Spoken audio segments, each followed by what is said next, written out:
সুপ্রিয় শিক্ষার্থীবৃন্দ, আশা রাখি তোমরা প্রত্যেকেই ভালো আছো, নিরাপদে আছো। আবারও তোমাদের সামনে তোমাদের মাস্টার্সের ক্লাস নিয়ে উপস্থিত হয়েছি। আমি ডক্টর মুক্তা সাহা, সহযোগী অধ্যাপক, রাষ্ট্রবিজ্ঞান বিভাগ, ঢাকা কলেজ, ঢাকা। তোমরা সকলেই খুব ভালো করে জানো আমি তোমাদের যে পেপারটি পড়াই সেটি হলো বাংলাদেশের রাজনীতি। ইতোমধ্যে তোমাদের বেশ কয়েকটি ক্লাস আমি নিয়ে ফেলেছি। আমরা সকলেই জানি যে আমরা একটা বৈশ্বিক দুর্যোগের মধ্য দিয়ে যাচ্ছি। প্রায় 2 বছর হতে চলল। মানুষ আশায় বাঁচে, আমরাও আশাবাদী যে হয়তো খুব শীঘ্রই আমরা আবার স্বাভাবিক জীবনে ফিরব। কিন্তু যে 2-1টি কথা তোমাদেরকে প্রতি ক্লাসে আমি মনে করিয়ে দিতে চাই সেটি হলো যে আমরা বাস্তবকে, যে যা ঘটে যাচ্ছে এই সত্য বিষয়গুলোকে আমরা যতটা উপলব্ধি করে, যতটা নিজের মধ্যে নিয়ে, যতটা স্বাভাবিকভাবে আমরা গ্রহণ করতে পারবো ততটা আমরা ভালো থাকতে পারবো। এরকম একটা দুর্যোগের মধ্যে শারীরিক মানসিকভাবে ভালো থাকাটাই সবচেয়ে বড় চ্যালেঞ্জ। আমাদের অনেক অনেক অনেক ক্ষতি হয়ে যাচ্ছে। আমরা তো উন্নয়নশীল দেশগুলোর মধ্যে একটা, বিশ্বের যারা উন্নত দেশ তারাও হিমশিম খাচ্ছে এই ক্ষতি পুষিয়ে উঠতে, বা কতদিন লাগবে তারাও জানে না। সেখানে আমরা যে এখনো এতটা লড়ে যাচ্ছি, আমরা এতটা প্রতিরোধ করার চেষ্টা করছি, আমরা সাবধানতা অবলম্বন করছি, এটাই আমাদের চালিয়ে যেতে হবে, হতাশ হলে চলবে না। এখন আমরা যদি আমাদের ব্যক্তিগত জীবনটা দেখি, যে তোমাদের ক্ষেত্রে কি বিষয়টা হলো, তোমরা মাস্টার্সে পড়ছো, স্বাভাবিকভাবে মানুষ মাত্রই কি হয়, নানা ধরনের নেতিবাচকতা, নানা ধরনের হতাশা, নানা ধরনের নেগেটিভিটি মানুষকে অ্যাট্রাক্ট করে। যে কি হবে, কবে স্বাভাবিক হবে, কবে পরীক্ষা হবে, কবে চাকরির পরীক্ষা বসবো, ইত্যাদি ইত্যাদি। কিন্তু আমি তোমাদেরকে বলবো যে বিষয়টা বলা সহজ, আমি উপলব্ধি করি, আমি জানি, আমি বিশ্বাস করি। কিন্তু বিশ্বাস করো, যে যতটা এটাকে মেনে নিতে পারবে সে ততটা স্বাভাবিক জীবনযাপন করতে পারবে। কারণ আমরা যদি হাউতাশ করি 24 ঘন্টা, আমরা যদি সারাক্ষণ শুধু এই খবরের মধ্যেই থাকি, আক্রান্ত, মৃত্যু, কি হচ্ছে হতাশা, তাহলে আমরা আসলে সুস্থ স্বাভাবিক থাকতে পারবো না। আমাদের নিজেদেরকে সুস্থ রাখতে হবে। তোমাদেরকে মনে রাখতে হবে তোমরা এক একটা পরিবারের এক একজন প্রতিনিধি, তোমরা এক একজন একটা পরিবারের ভিত্তি। তোমাদের দিকে তাকিয়ে আছে তোমার গোটা পরিবার, যে আমার ছেলে, আমার মেয়ে বড় হচ্ছে, আমার ছেলে মেয়ে পড়াশোনা শেষ করে নিজের পায়ে দাঁড়াবে, তাদের একটা সুন্দর নতুন জীবন হবে, ইত্যাদি ইত্যাদি। কাজে তুমি যদি হতাশ হয়ে যাও তাহলে বাকিদের দায়িত্ব তুমি নিতে পারবে না। কাজে তোমাকে যেভাবেই হোক মনোবলটাকে শক্ত করতে হবে। যে কোনো পরিস্থিতিতে, আমি যেটা বিশ্বাস করি, যে কোনো পরিস্থিতিতে মানসিক শক্তিটা সবচেয়ে বড় বিষয়। মনের জোর তোমার শরীরের শক্তিকে বাড়িয়ে দেবে। যখন তুমি মন থেকে দুর্বল হয়ে পড়বে তখন তুমি শারীরিকভাবে আর লড়তে পারবে না। কাজে এই বিরূপ পরিস্থিতিতে আমাদেরকে মনের জোর দিয়ে আমাদেরকে সুস্থ থাকার সর্বোচ্চ চেষ্টা করতে হবে। এবং অসুস্থ হলেও কীভাবে সেটাকে আমরা ওভারকাম করব, আমার পরিবারের সদস্যদের আমি ভালো রাখবো, কীভাবে তাদেরকে সতর্ক করব, ইত্যাদি ইত্যাদি অনেক কিছু করতে হবে। আর আমি যদি নিজে অসুস্থ হয়ে যাই আমি আর কারো দায়িত্ব নিতে পারবো না।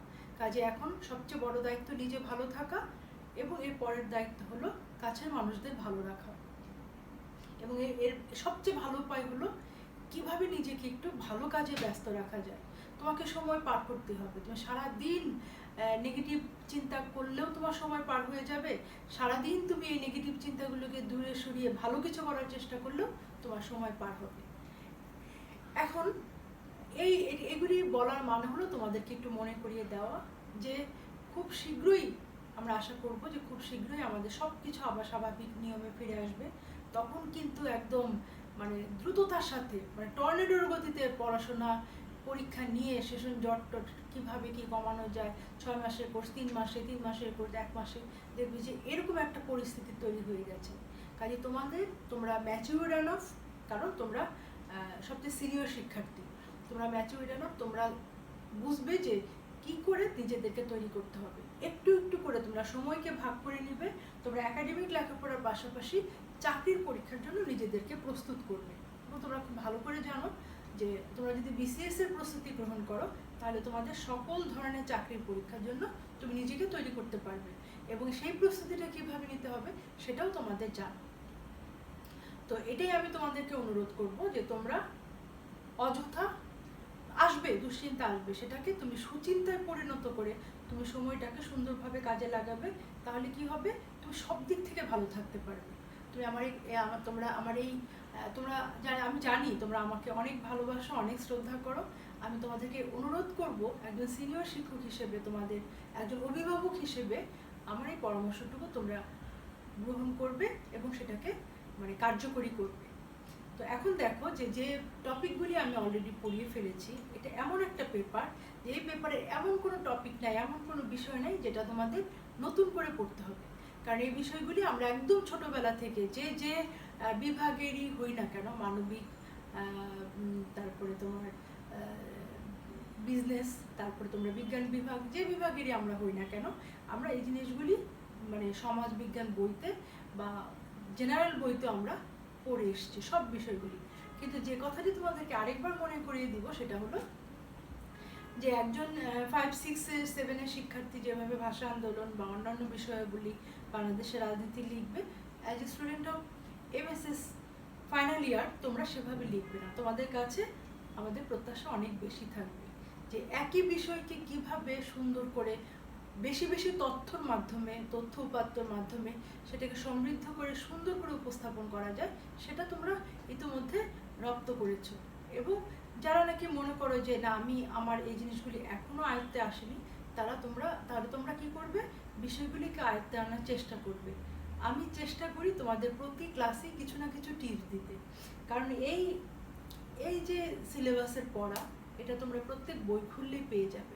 আমি যদি আমার অর্জিত আমি যে জ্ঞানটা লাভ করেছি, প্র্যাকটিক্যালি যে জায়গা দিয়ে হেঁটে এসেছি, যাদের সান্নিধ্যে পড়াশোনা করেছি, যেভাবে পড়ে পরীক্ষায় পাশ করেছি, সেই যে আমার বাস্তব জ্ঞান, সেগুলি থেকে যদি আমি তোমাদেরকে কিছু দিতে পারি এবং তোমরা যদি এগুলি কিছু গ্রহণ করে তোমরা যদি তোমাদের উপকার হয় বা উপকারে আসে, তাহলে আমি মনে করব আমার সব কিছু সার্থক।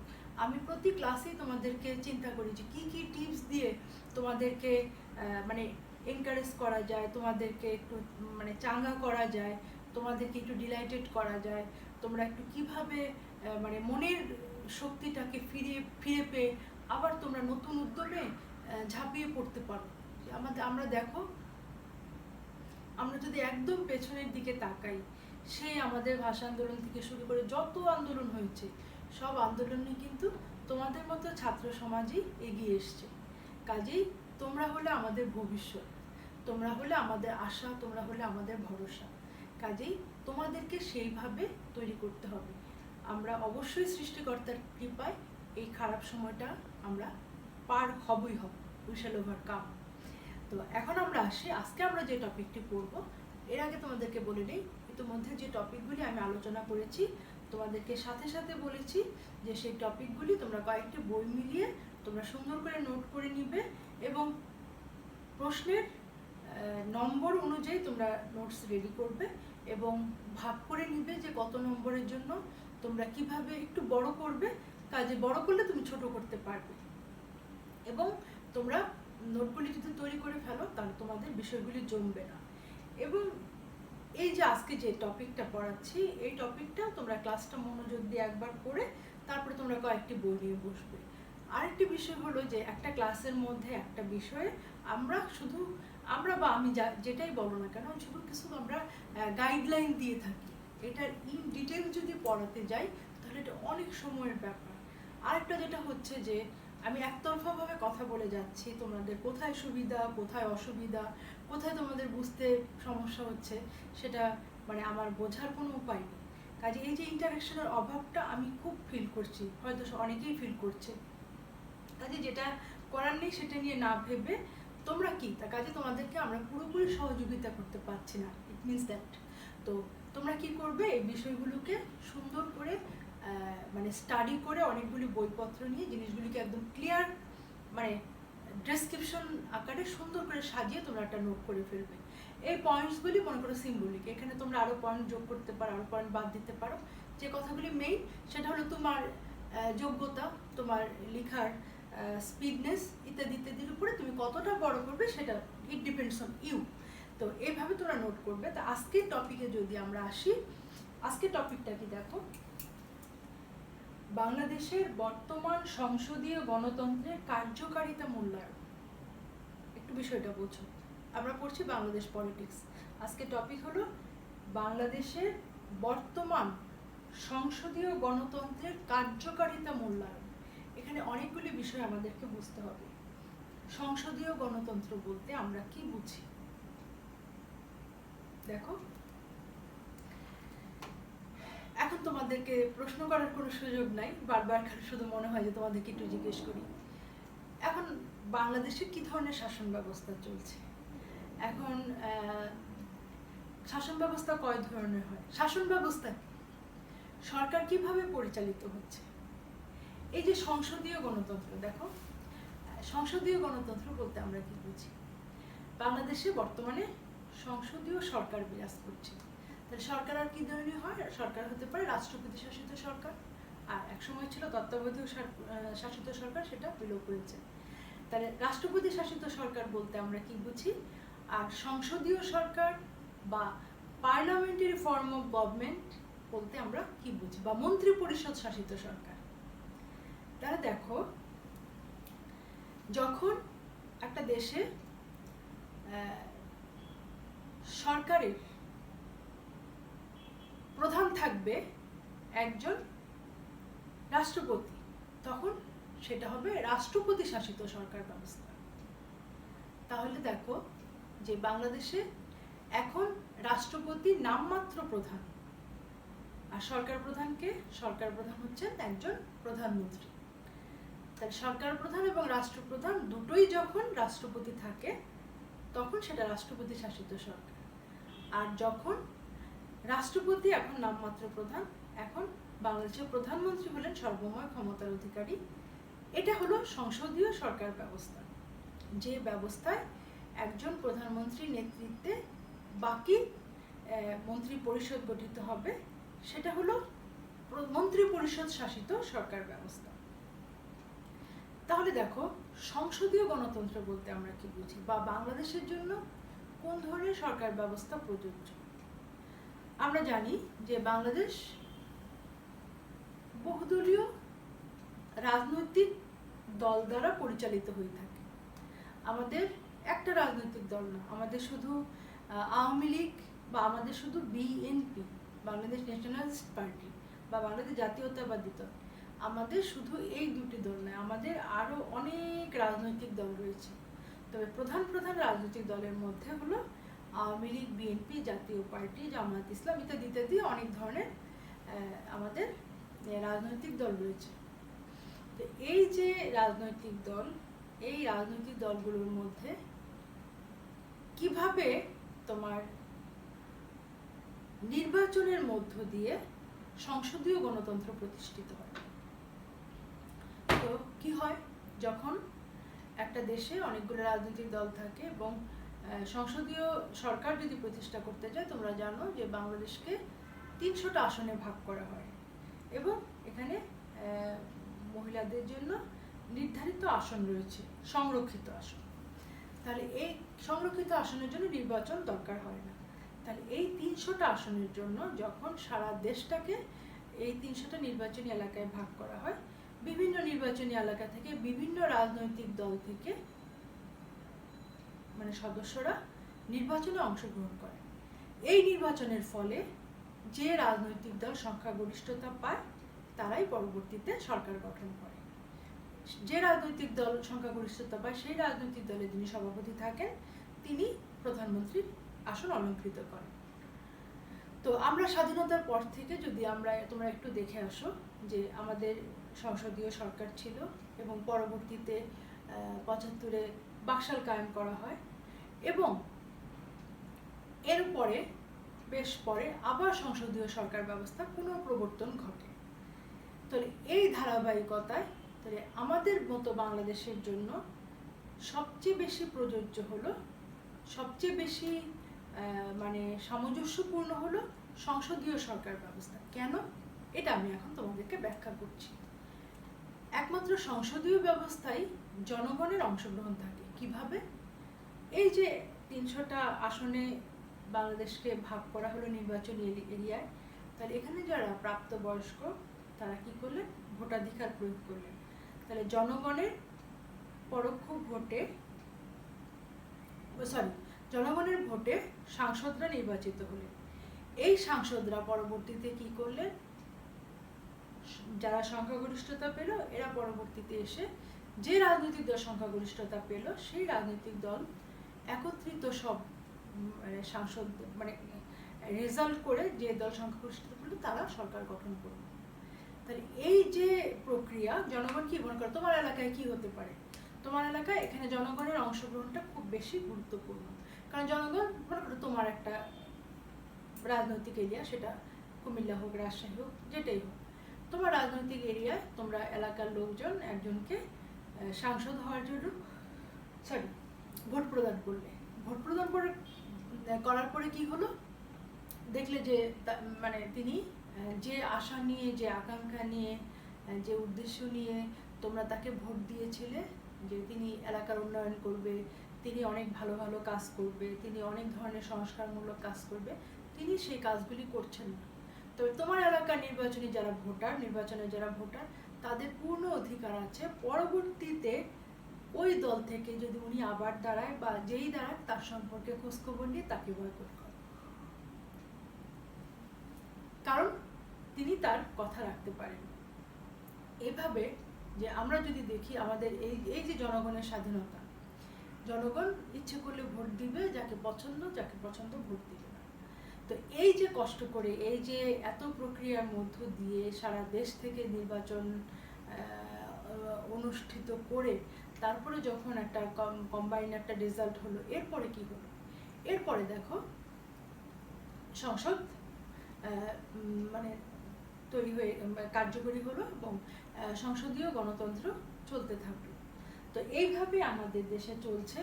তো এখন বর্তমানে আমরা যে উদ্দেশ্য নিয়ে, যে লক্ষ্য নিয়ে এই সংসদীয় গণতন্ত্র আমরা শুরু করছি, সেটার কার্যকারিতা মূল্যায়ন আমরা করব। মানে যে উদ্দেশ্য নিয়ে, যে লক্ষ্য নিয়ে আমরা এই কার্যক্রম শুরু করেছিলাম, সেটা কি আমরা সেই লক্ষ্যে পৌঁছাতে পেরেছি? এই লক্ষ্যে আমরা এখনো পৌঁছাতে পারি। এর পেছনে অনেকগুলি কারণ বিদ্যমান। আমরা দেখি সেই কারণগুলি কি? গণপ্রতিনিধিত্ব ব্যাখ্যা, জবাবদিহিতার অভাব, কার্যকর সংসদ, আইনের শাসন, মানবাধিকার ও সংবাদপত্রের স্বাধীনতা। ইতিমধ্যে আমি অনেকগুলি বিষয় তোমাদের সামনে আলোচনা করে ফেলেছি।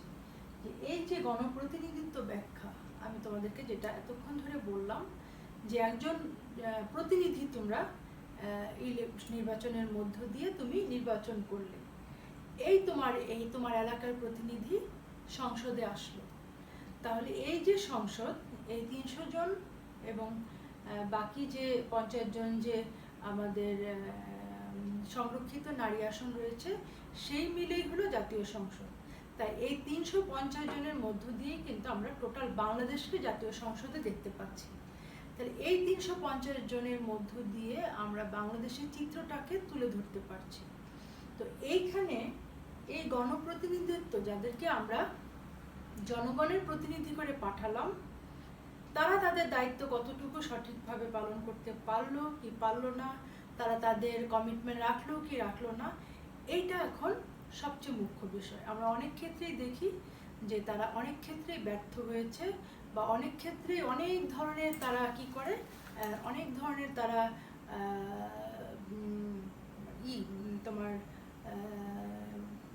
অনেক ধরনের তারা প্রতিশ্রুতি দেয়, কিন্তু তারা বাস্তবে সেটা নিজের স্বার্থ রক্ষার্থে বা দলের স্বার্থ রক্ষার্থে তারা জনগণের সেই যে প্রতিশ্রুতিবদ্ধ ছিল, জনগণের কাছে নানা ধরনের প্রতিশ্রুতি তারা দিয়েছিল, সেটা তারা অনেক ক্ষেত্রে ভুলে যায়।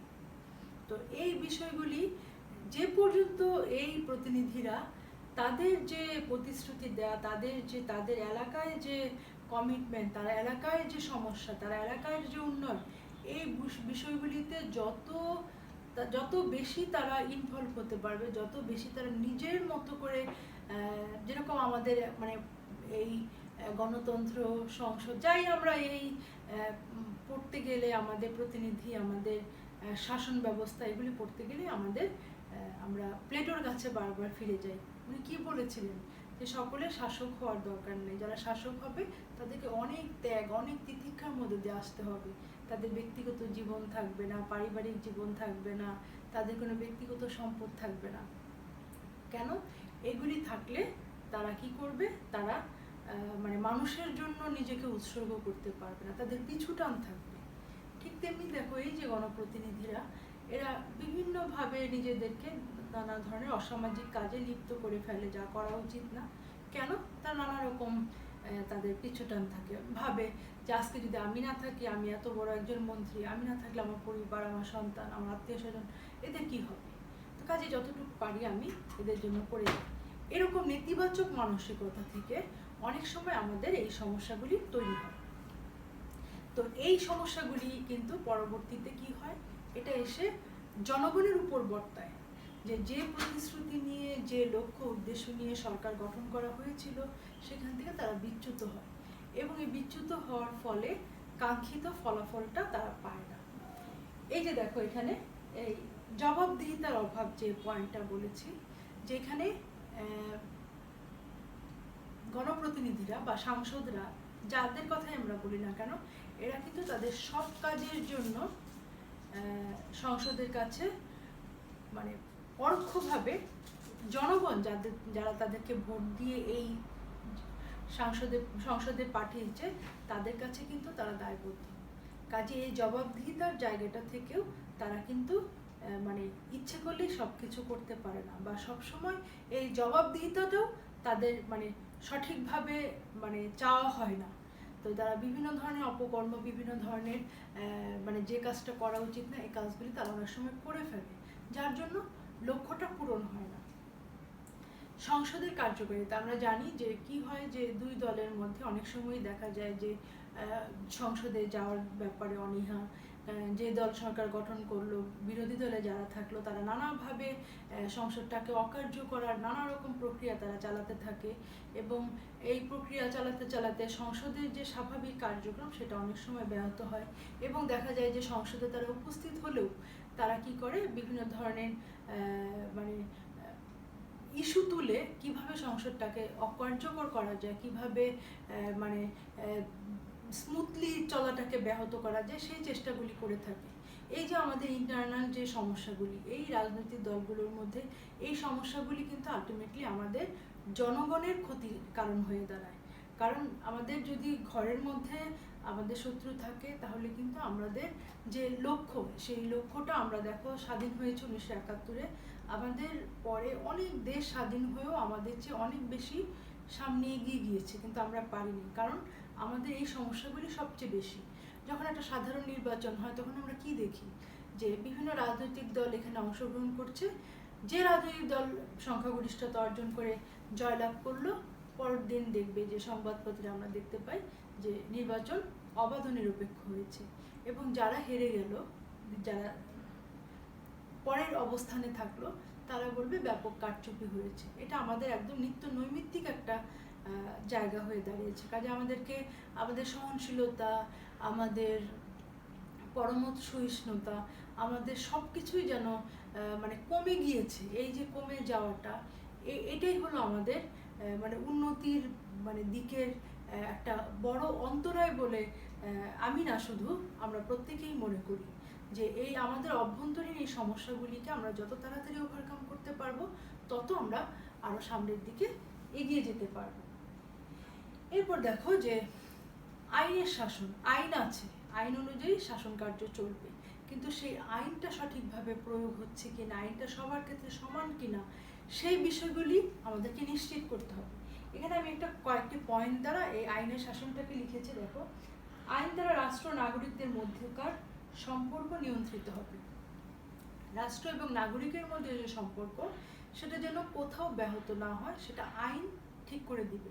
যে একজন নাগরিক গরিব বা সে অনেক দিক থেকে বঞ্চিত দেখে যে সে সঠিক তার যে প্রাপ্য সেখান থেকে সে বঞ্চিত হবে তা না।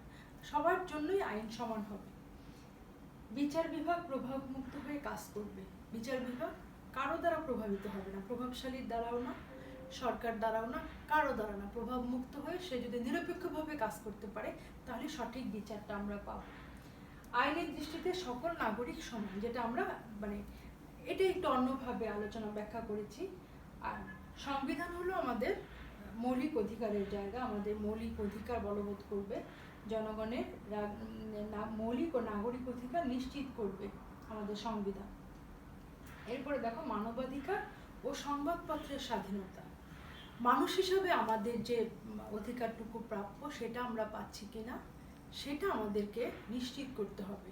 জাতিসংঘ থেকে শুরু করে অনেক ধরনের সংগঠন এই মানবাধিকার নিয়ে কাজ করছে, এবং সংবাদপত্র একটা বিশাল ভূমিকা এখানে পালন করতে পারে। জানি আমরা সংবাদপত্র যদি নিরপেক্ষভাবে রাষ্ট্রের সঠিক মানে বিষয়গুলো তুলে ধরতে পারে, কোনো পক্ষের ভয় না পেয়ে, কোনো পক্ষের মানে কি বলবো উস্কানিতে কান্না দিয়ে, যদি নিরপেক্ষভাবে বস্তুনিষ্ঠ সংবাদ যদি জনগণের সামনে তুলে ধরতে পারে, যদি সত্যিকার অর্থে মানে যা ঘটছে এই বিষয়গুলিকে একটুও মানে আড়ম্বরপূর্ণ না করে যে সঠিক তথ্যগুলি যদি সংবাদপত্রের মাধ্যমে জনগণের কাছে পৌঁছায়, তাহলেও কিন্তু অনেক দিক থেকে আমরা অনেক কিছু জানতে পারি, জনগণ সচেতন হতে পারে, এবং আমাদের এই যে কার্যকারিতা, এই কার্যকারিতাও আমাদেরকে এই কার্যকারিতাগুলো অনেকগুলি বেড়ে যেতে পারে।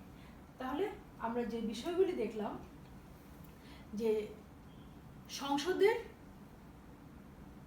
যে কার্যকারিতা, বর্তমানে সংসদীয় গণতন্ত্রের যে কার্যকারিতা, সেটা যদি এই ব্যারিকেডগুলি, এই বাধাগুলিকে আমরা আমরা অতিক্রম করতে পারি, এই নেগেটিভ বিষয়গুলিকে আমরা যদি একটু উত্তরণের মধ্য দিয়ে সামনের দিকে এগিয়ে যেতে পারি, তাহলে কিন্তু আমাদের সংবিধানটা, আমাদের জাতীয় সংসদ আবার সুন্দর করে মানে যে কাজ করার কথা, মানে একটা কি হয়, একটা স্মুথলি একটা কার্যক্রম চলছে, সেই কাজের মধ্যে যদি বাধা প্রদান করা হয় তাহলে কি হবে, কাজের গতিটা কমে যাবে, এবং যে ফলটা আমরা অল্প সময়ে পেতাম সেই ফলটা আমাদেরকে পেতে বেশি সময় অপেক্ষা করতে হবে।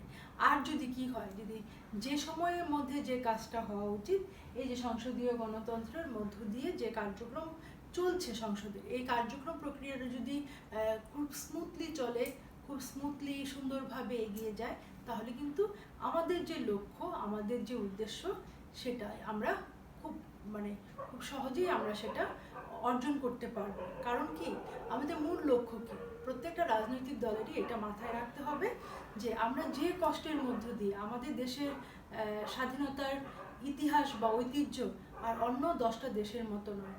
আমাদের 30 লক্ষ মানুষের প্রাণের বিনিময়ে আমরা যে দেশ পেয়েছি, সেই দেশের যে স্বাধীনতার যে সূর্য, সেই স্বাধীনতার যে অস্তিত্ব, স্বাধীনতার যে রক্ষা কবচগুলি, সেগুলো আমাদেরকে রক্ষা করতে হবে। যারা প্রাণ দিয়েছেন তাদের প্রাণের মূল্য আমাদেরকে রাখতে হবে। কাজেই এই দেশকে আমাদের সামনে এগিয়ে নিয়ে যাওয়ার দায়িত্ব আমাদের।